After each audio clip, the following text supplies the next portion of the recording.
Banyak orang tertarik beli perak, lalu kaget saat tahu spread-nya besar. Harga beli dan harga jualnya bisa selisih cukup jauh. Akhirnya muncul pertanyaan. Kalau spread perak lebar, apa masih menguntungkan? Jawabannya, tergantung cara kita memandang perak.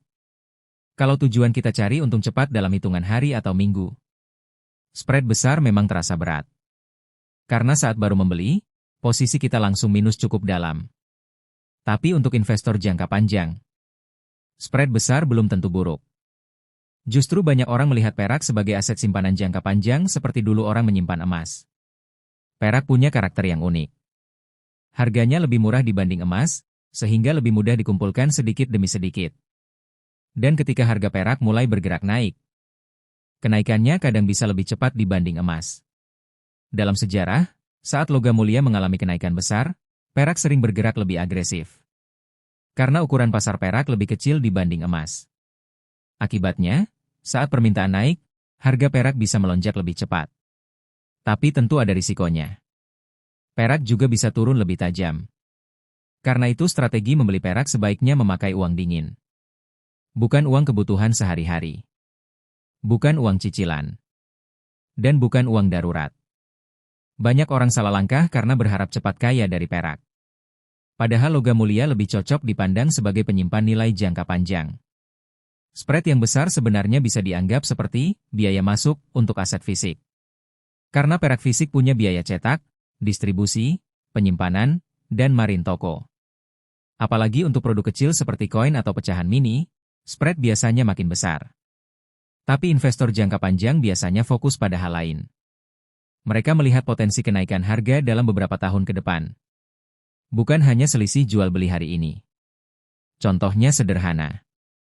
Kalau seseorang membeli perak lalu menyimpannya bertahun-tahun, kenaikan harga dunia bisa perlahan menutupi spread tersebut. Dan ada hal menarik lainnya. Banyak industri modern memakai perak.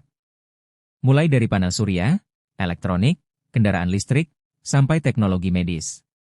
Artinya perak bukan hanya logam investasi, tetapi juga logam industri.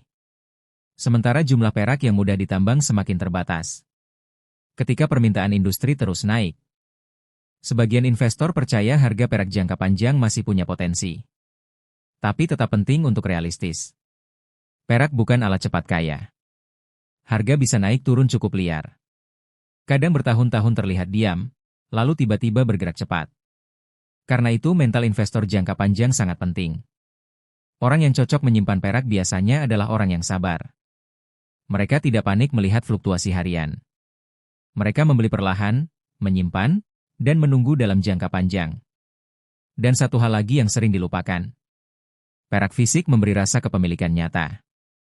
Berbeda dengan angka digital di layar. Kita benar-benar memegang asetnya secara langsung. Jadi, apakah spread perak yang besar menguntungkan? Kalau mindsetnya trading cepat, mungkin terasa berat. Tapi kalau memakai uang dingin, punya kesabaran, dan fokus jangka panjang, banyak orang melihat spread besar itu hanya bagian awal dari perjalanan investasi. Karena yang mereka incar bukan keuntungan mingguan, melainkan potensi nilai perak di masa depan.